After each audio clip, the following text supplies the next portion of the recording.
It is Ryan here, and I have a question for you. What do you do when you win?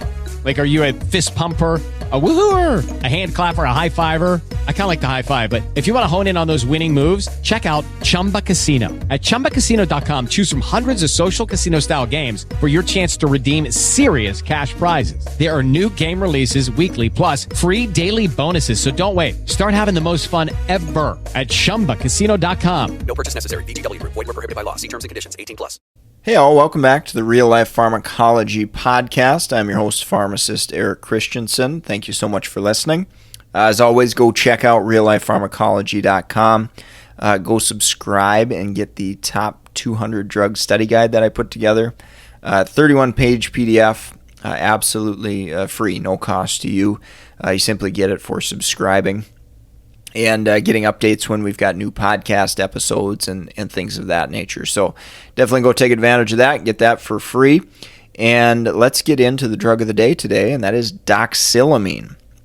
So doxylamine is definitely a common over-the-counter ingredient. And the products that I associate it most with are like sleep aid, Unisom, Mucinex, Nyquil. Anything that is kind of a PM product or a nighttime product, it's going to probably have doxylamine and or, well, not maybe and, but or some of the other kind of older first generation antihistamines that can be pretty sedative. So, but doxylamine is definitely a common one that you'll find in numerous kind of Nyquil products, Mucinex, Unisom, as intended to kind of be a sleep aid. So it is an older first generation antihistamine, very sedating, which obviously makes sense that they would put it in there. In my experience, I don't really see it used often at all for allergies or anything else. It's pretty much just for its sedative purposes. Usual dose is probably around 25 milligrams. For adults, of course, that type of thing. With that said, I have seen the combination use doxylamine with pyridoxine, and that has been used in significant cases of nausea and vomiting in pregnancy. So that's kind of an interesting little indication besides some of the nighttime or sleep aids and that type of thing. So again, understanding that it's a first-generation antihistamine, we are going to have lots of anticholinergic adverse effects with this medication. And due to that risk, using this medication in geriatric patients, those over 60, 65, 70, it's not a great idea. Okay, and the Beers criteria actually lists it for patients 65 years of age and older. We should avoid use if possible. So just a reminder, some of those anticholinergic effects. So you got dry eyes, dry mouth, fall risk, sedation. Obviously, that's what we're going to be using the medication for in most cases. Urinary retention, constipation, confusion, and of course with the risk for confusion and sedative properties, we got to show some caution in patients that drive machinery, driving automobiles, things like that. So be really, really careful with that.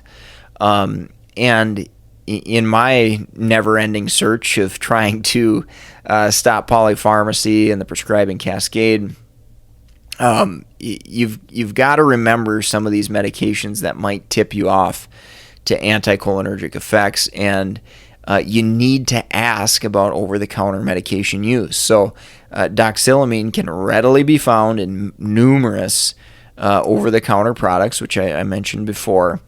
And once you start seeing some of these trigger medications that we might be running into anticholinergic effects, you've got to be sure to ask about certain anticholinergic older antihistamine medications that can be definitely found over the counter. So perfect example, dry eyes. You see a patient on artificial tears, you see a patient on prescription Restasis for dry eyes, chronic dry eyes, you've got to be asking about medications, and doxylamine is a classic one that can cause significant dry eyes.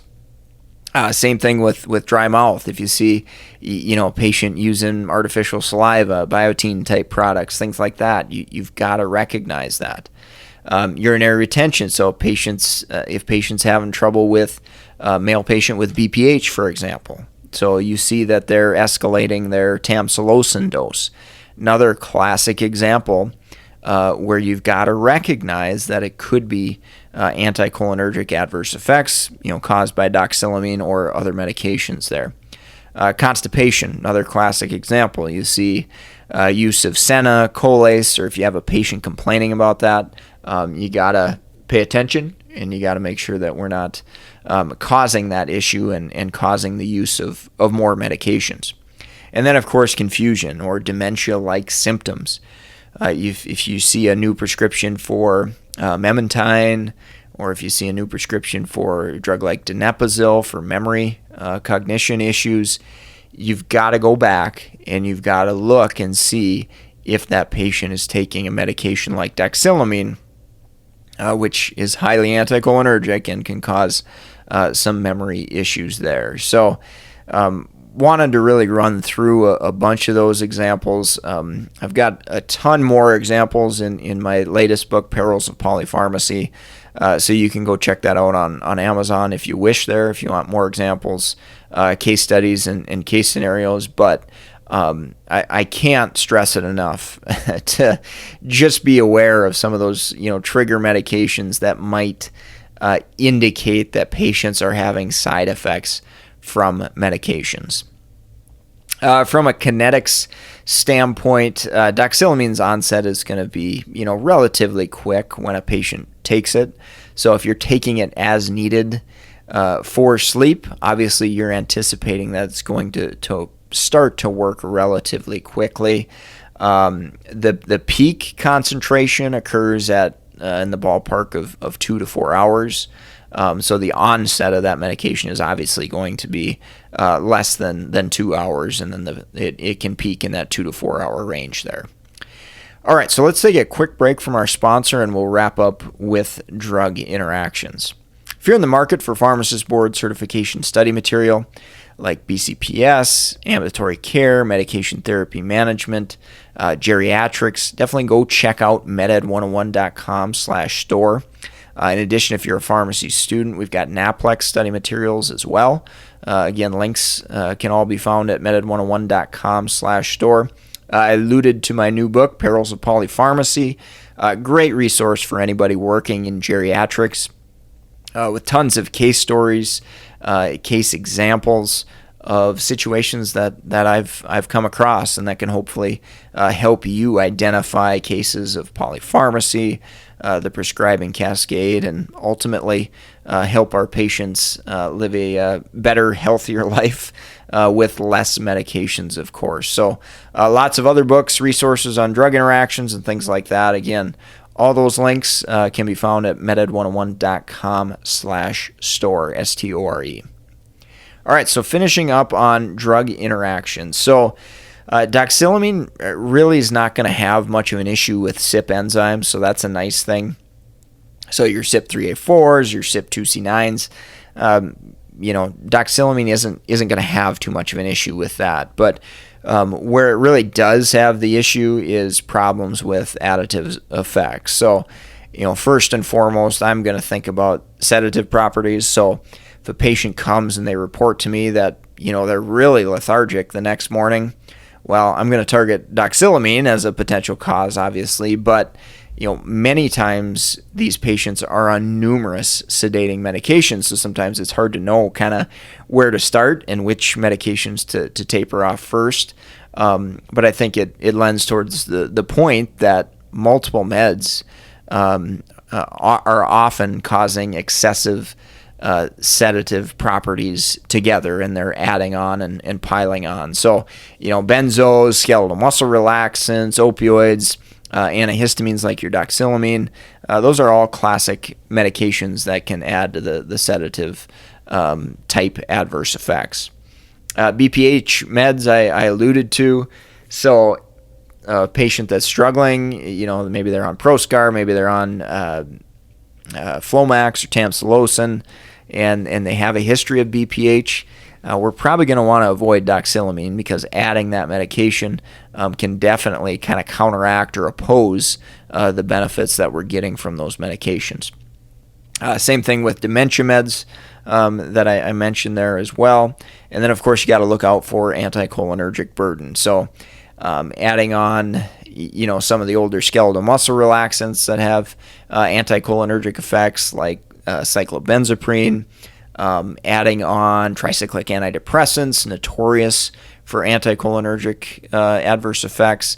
Those are two great examples of kind of that additive anticholinergic burden, where you're going to run into or have a higher likelihood of running into adverse effects like dry eyes, dry mouth, falls, sedation, confusion, and so on and so forth. So definitely keep tabs on that and that anticholinergic burden, or sometimes called anticholinergic load. All right, so that's going to wrap it up for today. If you enjoyed the show, share it with somebody. Leave a rating and review on iTunes or wherever you're listening. Of course, go subscribe at reallifepharmacology.com and get that free PDF, certainly. And support the sponsor, meded101.com/store. All purchases there obviously help keep this podcast rolling and keep it free and educational for all to enjoy. If you want to track me down, Eric Christensen, PharmD, BCPS, BCGP on LinkedIn. Or you can track me down, mededucation101@gmail.com, if you've got comments, questions, concerns, anything like that. So that'll be it for today. Thank you for listening. I greatly appreciate it, and hope you have a great rest of your day. With Lucky Land Slots, you can get lucky just about anywhere. Dearly beloved, we are gathered here today to... Has anyone seen the bride and groom? Sorry, we're here. We were getting lucky in the limo and we lost track of time. No, Lucky Land Casino, with cash prizes that add up quicker than a guest registry. In that case, I pronounce you lucky. Play for free at LuckyLandSlots.com. Daily bonuses are waiting. No purchase necessary. Void where prohibited by law. 18+. Terms and conditions apply. See website for details.